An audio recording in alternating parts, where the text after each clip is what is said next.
B पराग जी, मीरा जी, राधे राधे। राधे राधे महाराज जी, आपके चरणों में प्रणाम। महाराज जी, 9 महीने माँ बच्चे को अपनी कोख में रखती है और पैदा करती है। वो बच्चा दुनिया में आकर सांस ना ले, क्या वो इस दुनिया के लिए नहीं था?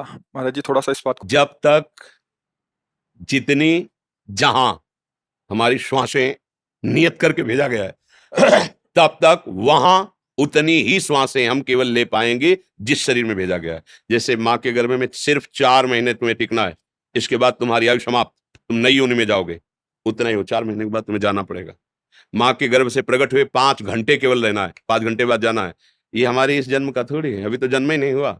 ये पूर्व कर्मों के अनुसार शुभ और अशुभ कर्म से इस शरीर की रचना होती है। अब उस रचना में मनुष्य योनि का केवल इतना ही सौभाग्य दिया गया कि तुम माँ के गर्भ में 9 महीना तो बहुत होता है, तुम 1 महीने केवल बुदबुदा और बेर रूप होगे, नष्ट हो जाओगे, या तुम 4 महीने लोथर मानसिक नष्ट हो जाओ, या तुम पैदा होगे आंख खुलते ही तुम मर जाओगे। विधान है, अगर विधान है तो 80 वर्ष जियोगे, 100 वर्ष जियोगे। इसका नाम मृत्यु लोक है। गर्भ से लेकर के और पूरा शरीर होने तक कभी भी जितना विधान है श्वासों का, तो ये तो अहोभाग्य मनाओ कि माता पिता के द्वारा ऐसा विधान बन करके हम भूतल पर अभी जीवित हैं। हमारी श्वासें हैं अभी पता नहीं कितने सेकंड के हैं, तो हम रामकृष्ण हरि उच्चारण कर ले, भगवान नाम जप कर ले तो मंगल हो जाएगा। जैसे लोग सोचते हैं कि बालक गर्भ में है, उसको अमुक रोग हो गया, उसने क्या पाप किया है? वो बालक नहीं है, उसको नया कपड़ा मिला है, वो बहुत पुराना है, वो पुरातन जीव है। अनंत जन्मों से नाना प्रकार के कर्मों को करते हुए वो अपनी पोटरी लिए घूम रहा है, शुभ और अशुभ की। उसी को विध्वंस करने के लिए मनुष्य देह मिली है। ये जो अवसर मिला है, तभी तो कहा दुर्लभो मानुषो देहो। दुर्लभ बात है। कितना बढ़िया संयोग बना था माँ के गर्भ में, मनुष्य शरीर का हमारा निर्माण हो रहा था। हमारे कर्म इतने नीच थे कि हम माँ के गर्भ से बाहर ही नहीं निकल पाए। खत्म, चल अब दूसरी माँ को स्वीकार कर, कौन सी जीव योनि में भेजेंगे। इसीलिए कर्म का दंड अवश्य में भोक्तव्यम कृतम कर्म। अब हम लोग अज्ञानी हैं, सोचते हैं यार उस बच्चे ने क्या किया था जो अभी गर्भ में है, उस बच्चे ने क्या किया था जो अभी घुटने के बल चल रहा है, उसने कौन सा ऐसा बड़ा पाप किया। वो बच्चा नहीं है, वो अनंत जन्मों से शाश्वत ईश्वर का अंश है, और उसने खूब मनमानी की है। किसी एक सूचना पे वो गृहस्थी से बाबा जी बने, और जन्मभूमि से कुछ किलोमीटर जंगल पड़ता है, वहां कुटिया बनाई और एक लंगोटी पे रहते थे। किसी भगत ने उनको गाय दान की, गाय 10-20 हजार की जो भी हो, उन्होंने बेचा। अब शराबियों को पता चला, तो पैसा लेने के कारण कहाँ रखा है उनकी पहले दोनों आंखें निकाली, उनका पेट फाड़ दिया और पेड़ पे टांग दिया उनको, और लूट ले गए। जब ये बात हमें सुनने को मिली तो एकदम लगता है ना कि भगवान के लिए उन्होंने घर गृहस्थी और वेश बनाया, लेकिन पीछे उन्होंने जो किया उसका हिसाब ये है। जैसे बचपन से हमें याद नहीं हमने किसी को ऐसे कष्ट दिया हो। बाबा जी है, किडनी दोनों फेल है, डायलिसिस, अभी थोड़ी देर में डायलिसिस में चले जाएंगे। क्या भीष्म जी कह रहे हैं, मैंने प्रभु कई जन्म देखे कि हमने किसी को दंड नहीं दिया, 6 महीने से बाणों की सैया पे पड़ा हूं। भगवान ने कहा कितना देखा? बोले 100 जन्म। बोले और आगे बढ़ो। यहाँ तो पूरा रजिस्टर भरा पड़ा है। तो ये जन्म जन्मांतरों का जो शुभ और अशुभ कर्म है, उससे कुछ निकाल करके इस देह की रचना होती है। शुभ अशुभ माने पाप और पुण्य दोनों मिलाकर। इसे केवल पाप तो यातना देह, केवल पुण्य तो देव देह, और पाप और पुण्य मिश्रित तो मानव देह। कितने समय तक ये है। इस ऑफिस में भेजा गया, सरकारी हुक्म हुआ ट्रांसफर आज ही, आज अभी बस्ता नहीं रख पाया, ट्रांसफर, भागना पड़ेगा, सरकारी आदमी हो, भगवान के अंश हो, चलो दूसरी सुकर योनि में चलो। कुकर योनि, अनंत जन्म भटकने पड़ते, तब कहा गया दुर्लभो मानुषो देहो। लेकिन सावधान, देह नाम क्षण भंगिरा, एक क्षण में नष्ट हो जाने वाला है। तो क्या करे? तत्रापि दुर्लभम मन्येत वैकुंठ प्रिय दर्शनम। भगवान श्री हरि के प्रेमी जनों का दर्शन करके उनसे सीख ले लो कि जीवन सार्थक कैसे होगा। साधन धाम मोक्ष कर द्वारा, पाई न जे परलोक सम्हारा। गर्भ में जब जीव 8 महीना से आगे बढ़ता है तो उसको भगवान ज्ञान देते हैं। भागवत में कपिल देव भगवान ने वर्णन किया, उसे अनेक जन्मों की याद आती है कि ये जो माँ के मलमूत्र के बीच में आंतों की झिल्ली में मैं लिपटा हुआ हूं, ये मेरे कर्म का फल है। अब जैसे ही चेतना जागृत होती, भयानक पीड़ा होती है। जैसे अपने को किसी प्लास्टिक के उसमें बंद किया जाए तो कैसा लगेगा, और उसमें नाभि से कनेक्शन होता है तो जीवन में यात्रा चलती रहती है, पर श्वास लेना ये सब असंभव होता है, क्योंकि वो कुंडलाकार होता है, बड़े ही वैसे लिबलिबे पदार्थों से वो ऐसा होता है, तो श्वास लेना या कुछ कर पाना उसके लिए असंभव, भारी पीड़ा। तो वो भगवान की प्रेरणा से ज्ञान तब प्रार्थना करता है कि यद्यपि प्रभु मैं यहाँ बहुत कष्ट पा रहा हूं, पर बाहर निकलने में मुझे डर लग रहा है। यहाँ का कष्ट तो असहनीय है, पर जब मैं बाहर जाऊंगा आपकी माया मुझे घेर लेगी, मैं फिर आपको भूल जाऊंगा। पर प्रभु ऐसी कृपा करो, एक बार मुझे निकालो यहाँ से।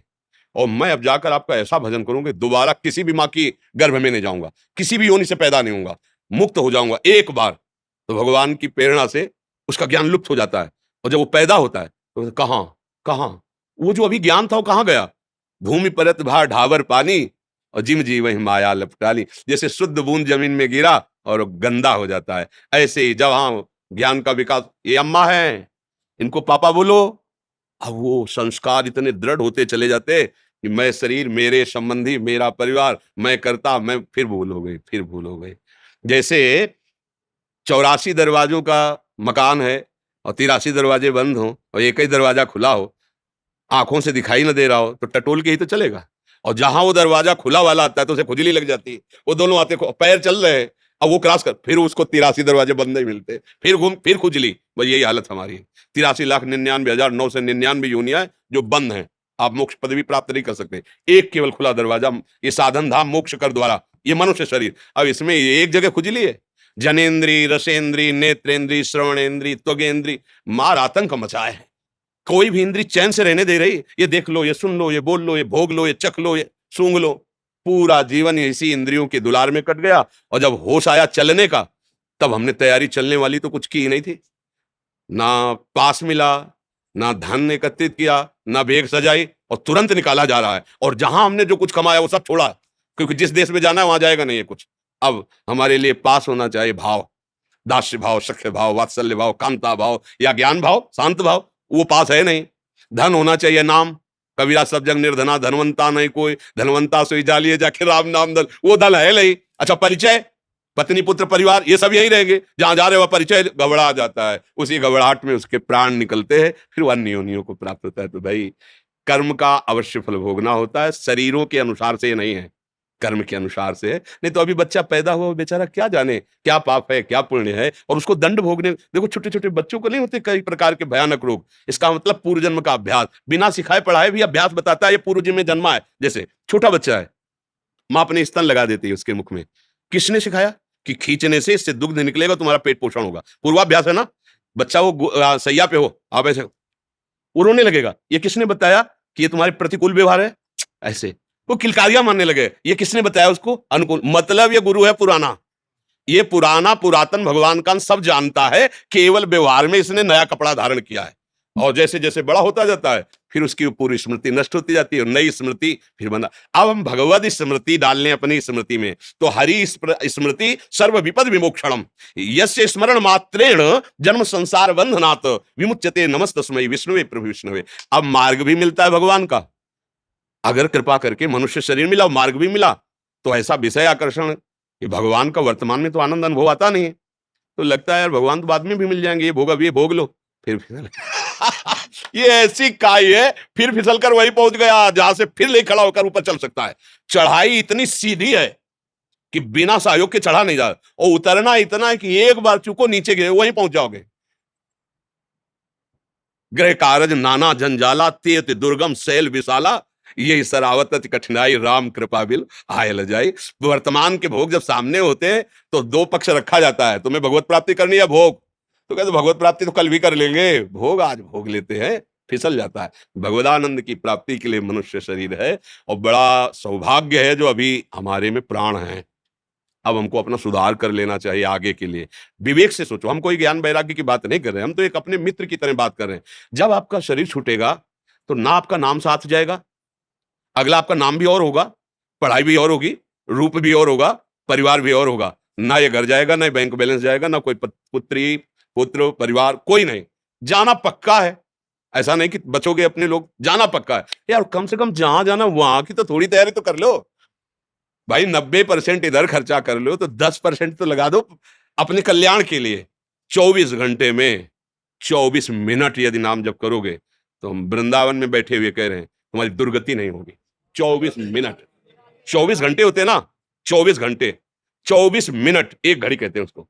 24 मिनट मेरे प्रभु इतने कृपालु हैं कि अगर तुम 24 मिनट दे दोगे तो, कहते हैं ना कोई बात सत्य कहने तो मंदिर में चढ़ के बोलो, कहते हैं ना मंदिर क्या है, ये तो भगवान का निज महल है, वृंदावन धाम। 24 मिनट जपोगे और अपने थोड़े आचरणों को सुधार लो तो भगवान कृपा करेंगे। एक बार जिन नाम ली हित सोहयत दिन, ताको संग न छाड़ही, प्रभु अपनो कर लीन। इतने करुणा वरुणालय हैं कि वो आपको लगता होगा कि ग्रंथों में केवल लिखा है, नहीं, हम लोग लिखे पढ़े से नहीं जीवित हैं, ध्यान रखना। बनावटी जीवन से नहीं जीवित हैं, लिखे पढ़े की बातों से नहीं जीवित हैं, छाती की बात से जीवित हैं। निष्पक्ष बात कह रहा हूं, अनंत माताओं जैसा उनका प्यार और दुलार और सामर्थ्य, 24 घंटे में 24 मिनट केवल तुम नियम बना लो कि 24 मिनट तो मैं अपने प्रभु को देता हूं। राम, हरि, कृष्ण, राधा, जो नाम प्रिय लगे, जो श्रद्धा हो, जो गुरु जी ने दिया हो, आप जप के देख लो, मतलब आनंदित रहो। आजकल क्या है, समाज का जो बौद्धिक स्तर है वो वर्तमान के प्रमाण पर जीवित है। वर्तमान के, ये भोग भोगा, सुख मिला, ये है। स्वप्न में तुमने भोग भोगा था, वर्तमान में ही तो भोग रहे थे, क्या था? क्या स्वप्न में तुम्हें दंड मिला या पुरस्कार मिला? क्या जागने पर तुम्हारे हाथ में कुछ था? क्या? ऐसे इस वर्तमान का भी है, जिसे तुम देख रहे हो। केवल अज्ञान के कारण तुम्हें ऐसे ही भास रहा है जैसे स्वप्न में सारी चेष्टाएं होती हैं, लेकिन जगने पर उसका कोई महत्व नहीं होता। ऐसे मरने पर तुम्हारा कोई महत्व नहीं होगा ये वर्तमान की सारी चेष्टाओं का, समझ लेना। अगर स्वप्न में भी भगवत साक्षात्कार हो जाए, नाम जब चल रहा है, तो वो भी भगवत प्राप्ति करा देगा, क्योंकि वो त्रिकाल सत्य है। जागृत, स्वप्न, सुषुप्ति, स्फुरत में राधा पदाब्द छटा, वैकुंठे नरकेथवा मम गतिर नान्यास्तु राधा में। इसलिए हृदय की बात कहता हूं, कोई पक्षपात, कोई बनावटी या आपसे कुछ प्रलोभन क्या दोगे? तुम खुद यार विषयों में भिक्षुक बने हुए हो, देखो ना हृदय में। अगर तुमसे कहा जाए क्या मांगोगे, तो रजिस्टर भर जाएगा, इतनी बातें मांगने की हैं। तुम हमें क्या दोगे? मतलब क्या दोगे? सेव, संतरा, रुपया, पैसा, कपड़ा, लत्ता, मतलब यही तो इसी के भरण पोषण की। लेकिन जो भगवान नाम है, भगवान नाम, जो प्रभु के चरणों का आश्रय है, वो तुम्हें निहाल कर दे। इसकी बराबरी में कुछ दे नहीं सकते। ये तो सब सहज सबको प्राप्त है, भगवान सबको दे रहे, खाना पीना, कपड़ा लत्ता, किसी प्रलोभन से नहीं। आप हमारे यार हो, आप हमारे मित्र हो, आप हमारे जन हो, क्योंकि हमारे प्रभु के जन हो ना, तो सब हमारे ही मालिक के हो ना, तो हमारे, बस आपके सुख के लिए कह रहा हूं कि यदि 24 घंटे में 24 मिनट समय तो निकाल लो प्रपंच से। हर समय आप कार्यरत नहीं रहते प्रभु, देख लीजिए, बहुत समय ऐसा है जो आप बर्बाद करते हैं। हम कार्य वाले समय में नहीं कह रहे कि तुम ध्यान करो, नहीं, डट के कार्य करो। तुम्हें जो कार्य मिला एकाग्रता पूर्वक करो, नहीं कर नहीं पाओगे, प्रभु का भाव बना लो, और कुछ मिनट जब प्रभु के लिए दो, तब उस कार्य को रोको यार। फिर 24 मिनट मालिक को दे रहे हो, तो अब थोड़ा मन को सावधान करो कि यार 24 मिनट की बात है, इसके बाद तुम जहां कहोगे हम चलेंगे, जो शांति से उसको फुसला के 24 मिनट जो नाम प्रिय लगे, राधा राधा राधा, कृष्ण कृष्ण, राम राम, शिव हरि, जो फिर देख लो थोड़ा लंबे समय तक। जो हमारे ऋषियों ने सिद्धांत बना उसको समझो। दीर्घ काल निरंतर सत्कार सेवितो दृढ़ भूमि, पातंजलि महाराज कहते हैं, लंबे समय तक पूर्ण श्रद्धा रख करके भावपूर्वक ये जब करोगे तो तुम्हें चमत्कार दिखाई देने लगेगा। पहले नाम तुम्हारे पापों को नष्ट करेगा। अब जो पापों को नष्ट करा, जलन पैदा हो रही, आपने छोड़ दिया, तो बात तो बनी नहीं। लंबे समय तक नाम को श्रद्धा विश्वास पूर्वक, विश्वास से समझ में आता। सबरी मैया को उनके गुरुदेव ने कहा था कि हम परम धाम जा रहे हैं, विमान आ रहा है प्रभु का, तुम्हें तो हम ले जा नहीं सकते, पर बेटा भजन के प्रताप से मैं देख पा रहा हूं कि भगवान स्वयं आके तुम्हें दर्शन देंगे। सबरी जी ने वही आशा की, बहुत समय व्यतीत हो गया, भगवान नहीं आए, पर गुरु जी के वचनों पर विश्वास नहीं हुआ। रोज पावड़े डालना, रोज वैसे ऊब नहीं गई कि यार कितने वर्ष हो गए, गुरु जी ने कहा था, फुसला तो नहीं दिया। और एक दिन भगवान आए, सबरी जी को मिले। तो ये सत्य मार्ग है, थोड़ा समय लगेगा। जन्म जन्मांतरों का कूड़ा करकट जमा है पाप, वो नष्ट होगा, और फिर नाम का जब प्रताप, सच्ची कहते हैं, झूम पड़ोगे, नाच पड़ोगे, जन्म जन्म की बिगड़ी बन जाएगी। कोई प्रलोभन के लिए, कोई ये जादू टोला की बात नहीं, ये सत्य महर्षियों की बात है। और हमें लगता है आप अंदर से तो कहीं ना कहीं बात समझ ही रहे हैं, नहीं समझ रहे। ये सब छूटेगा, जाएगा तो भगवान का ही भजन साथ जाएगा। समझ में तो इतना आ ही रहा है ना जी। मैं बोलता हूँ नाम से ही सभी कुछ होना है और किसी से कुछ नहीं होगा। हाँ, सत्य विषय। नाम लेते को हंसते हैं कई बार, पर मैं बोलता हूँ कि देखो अभी समझ जाओगे, जैसे आपने बोली जी, तो तभी मैं सिंगर हूँ जी। हाँ, है दीप राग नाम है। अच्छा, हाँ, हमारा तो नहीं मैं समझ सकता हूँ। हमारा तो मैं सभी को यही बोलता हूँ, हमारे साथ जो क्वेश्चन मैंने पूछा था, ये हमारे साथ ही बीता है जी। और अब हम निकल रहे हैं, उससे कोशिश कर रहे हैं। हाँ, और देखो जैसे ये गांधर्व विद्या है, गान विद्या, ये गांधर्व विद्या है।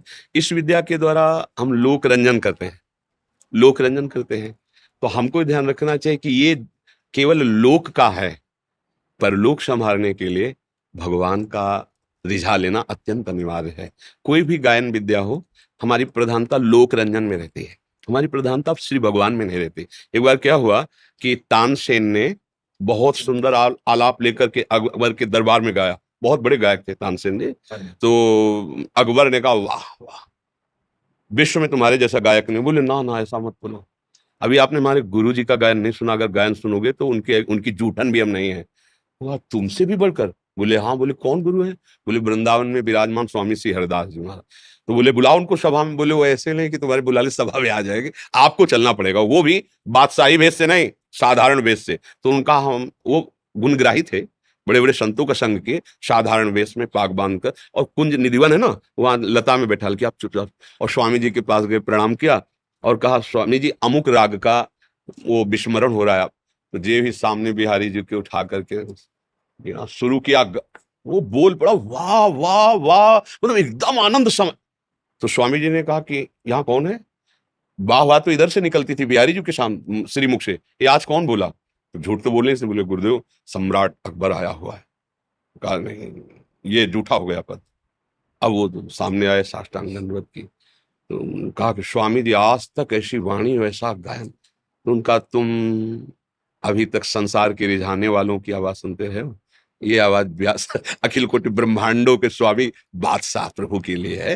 परम राग के ज्ञाता श्री स्वामी हरिदास जी महाराज तानसेन के गुरु जी थे। तो अपने को ध्यान रखना है कि ये हमारा भगवत स्वरूप जनों का रंजन है, ये सब भगवत स्वरूप है।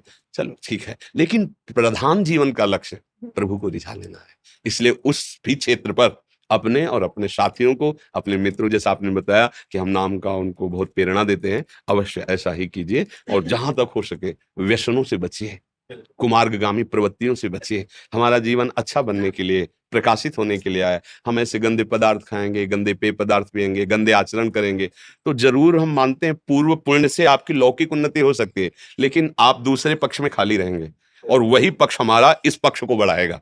इसलिए हमें चाहिए भगवत पक्ष को पुष्ट रखे, और भगवान का यश कीर्तन गुण नाम ये अपने जीवन के लिए करें, और दूसरों को जीने के लिए, रिझाने के लिए, ये तो चलता है ऐसा।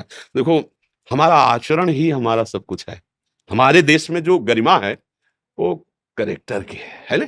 हमारा चरित्र प्रशंसनीय। हमारी पत्नी, हमारे परिवार के जन हमारे चरित्र से प्रसन्न रहे, हमारा जितना मित्र समुदाय हमारे चरित्र से प्रसन्न रहे। हम लोग कहीं किसी ऐसी पद प्रतिष्ठा में अपने चरित्र को ना खो दे, इस बात की हमारी तरफ से विनय कि अपने साथियों को, अपने परिकर को इस पर ध्यान दें।